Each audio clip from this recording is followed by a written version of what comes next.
এই জুলাই সনদ অনুযায়ী যদি আইন না করা হয় তাহলে নাকি ওরা দেশে আবার অঘটন ঘটায় দিবে। আমরা তো উড়ে এসে জুড়ে বসিনি। আমরা আপনার নির্বাচন করেছি, সে নির্বাচনে 300টা আসনের মধ্যে 213টা আসন আমরা পাইছি, 2/3 মেজরিটি, তাই না? সুতরাং আমাদেরকে ধমক দিয়ে লাভ নেই।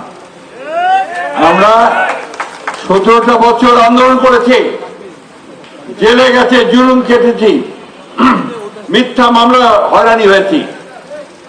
আমাদের মানুষেরা গ্রামে গঞ্জে ধান খেতে লুকিয়েছিল, পালিয়েছিল, শীতের দিনে আম গাছের উপরে দিন কাটিয়েছে, তাই না?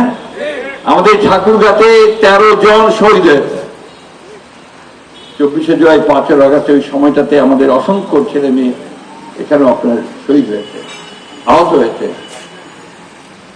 তো আমাদেরকে ওই ভয় দেখায় লাভ নাই। আমরাও রাস্তায় নামতে জানি, রাস্তায় ছিলাম তো আমরা। তো আমি ভাই পরিষ্কার করে বলতে চাই, এই যে আমরা দিচ্ছি বরাদ্দ, মসজিদ মাদ্রাসায় যে দিচ্ছি, কখনো একবার চিন্তা করি না যে কোন দল করে, বিএনপি করে না জামাত করে, আমরা দেখি না।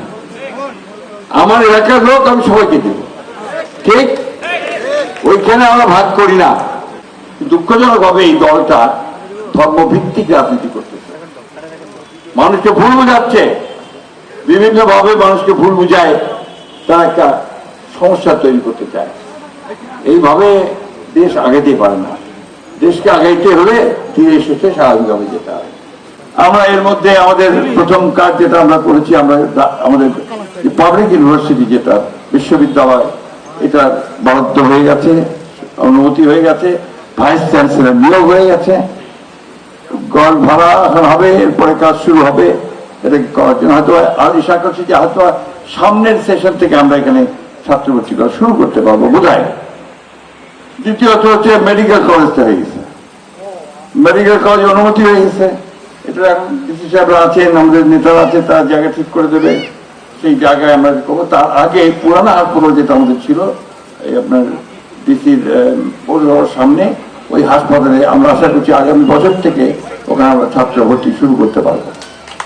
আমরা আপনার একটা এই এয়ারপোর্টের দাবি ছিল আপনাদের, বহু কাজ ছিল। এয়ারপোর্ট আছে মানে চালু করার জন্য, চালু করতে অনেক বিপত্তি, বুঝছেন না, অনেক ঝামেলা, ওটা ভেঙে চুরে শেষ হয়ে গেছে। ওই জন্য আমি আজকে একেবারে ওদের বিমানের 2 মন্ত্রী, তাদের পুরা সিভিল এভিয়েশনের টিম, চেয়ারম্যান থেকে শুরু মেম্বার থেকে সবাইকে নিয়ে আসছিলাম, আমরা দেখে গেছি। আর সেই সঙ্গে যাদের দখলে আছে, যারা একটা মালিক আর্মি, তার জিওসি সহ সবাই আসছিল।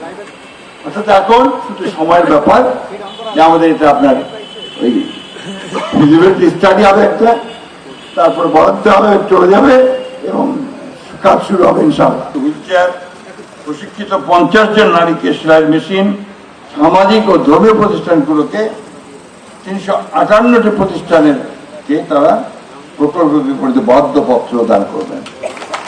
আমার শুধু একটাই অনুরোধ আপনার কাছে, এই টাকাগুলো অপচয় করেন না।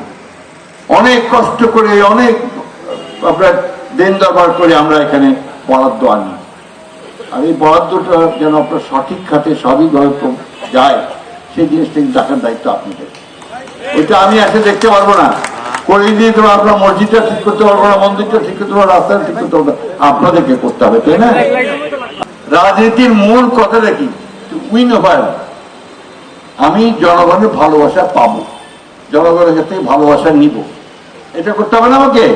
আবার মই যদি যায় না, একটা চুরি চামারি শুরু করবো, ধমকাও, তাদেরকে কাজ হবে? আমাদের মানুষ পছন্দ করবে না, তাই না? তাই আপনাদের কাছে অনুরোধ, এটা আপনারা দয়া করে দলের লোকেরা সংগঠনকে শক্তিশালী করেন।